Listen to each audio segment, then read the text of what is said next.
Good afternoon आशाताई. तर तुम्हा सर्वांचं स्वागत आहे परत एकदा तुमच्या स्वतःच्या हक्काच्या अशा आपल्या ज्ञानप्रबोधिनी या यूट्यूब चॅनलमध्ये.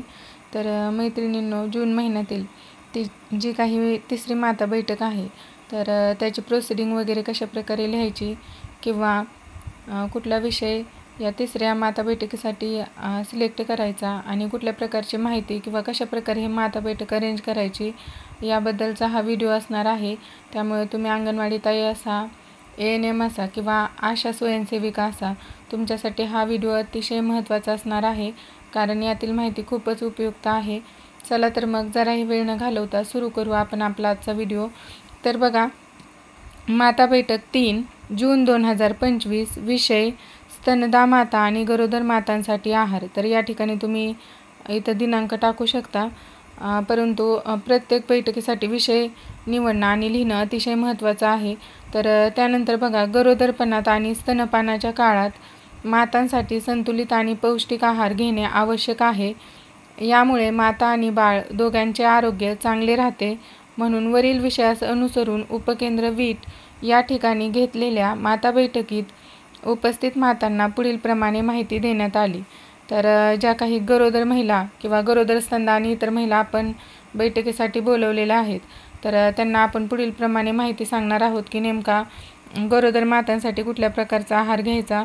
तर त्यांनी समतोल आहार घेणं आवश्यक आहे. तर समतोल आहारात बघा, फळे, भाज्या, कडधान्य, प्रथिने, तर प्रथिनांचे मुख्य स्रोत मांस, मासे, अंडी आणि डाळी असतात. तर यांचा त्याचबरोबर दुग्धजन्य पदार्थांचा आहारात समावेश असावा. त्यानंतर बघा, अतिरिक्त कॅलरीज. गरोदरपणात दररोज अंदाजे 300 अतिरिक्त कॅलरीजची गरज असते. त्यानंतर लोहाचे प्रमाण पुरेसे असावे, यासाठी पालेभाज्या, कडधान्य, मांस आणि मासे खाणे फायदेशीर आहे. आता टाळण्याचे पदार्थ म्हणजे जे काही वरील पदार्थ किंवा यानंतर देखील काही पदार्थ मी सांगणार आहे, तर ते गरोदर मातेच्या आहारामध्ये असणे आवश्यक आहेत. परंतु त्याचबरोबर असे काही पदार्थ असतात की ते पदार्थ मातांनी किंवा महिलांनी गरोदरपणात टाळणे आवश्यक आहे. तर बघा, कच्चे मांस, मासे, अंडी आणि पाश्चरायझेशन केलेले दूध टाळा. म्हणजे हे जर कच्च्या प्रकारात जर आपण हे खाल्लं तर तरी देखील गरोदरपणात त्या मातेला त्रास होऊ शकतो. तसेच जास्त साखर आणि प्रक्रिया केलेले पदार्थ खाणे टाळावे.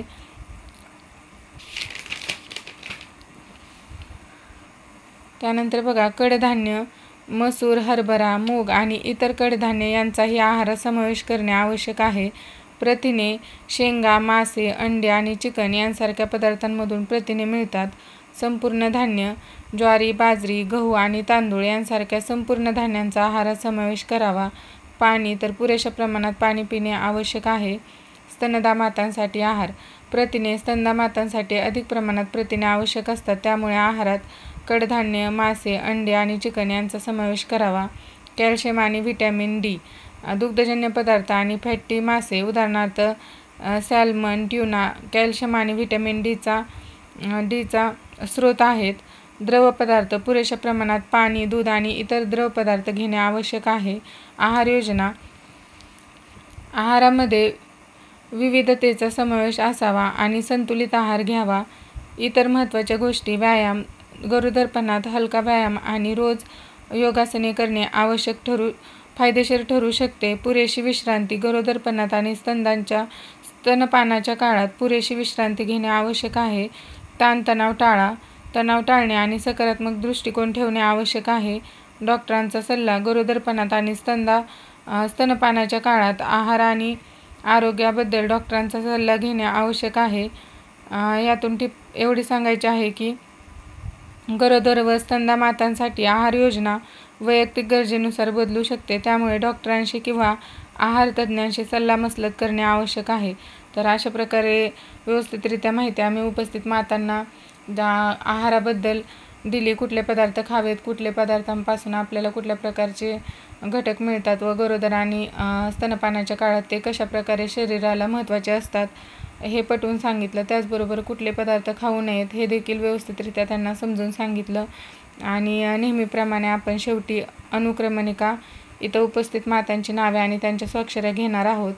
अशा प्रकारचे उपयुक्त व्हिडिओ जर तुम्हाला हवे असतील किंवा अजून कुठल्या टॉपिकवरती व्हिडिओ वगैरे हवा असेल तर कमेंटमध्ये नक्की पाठवा. धन्यवाद.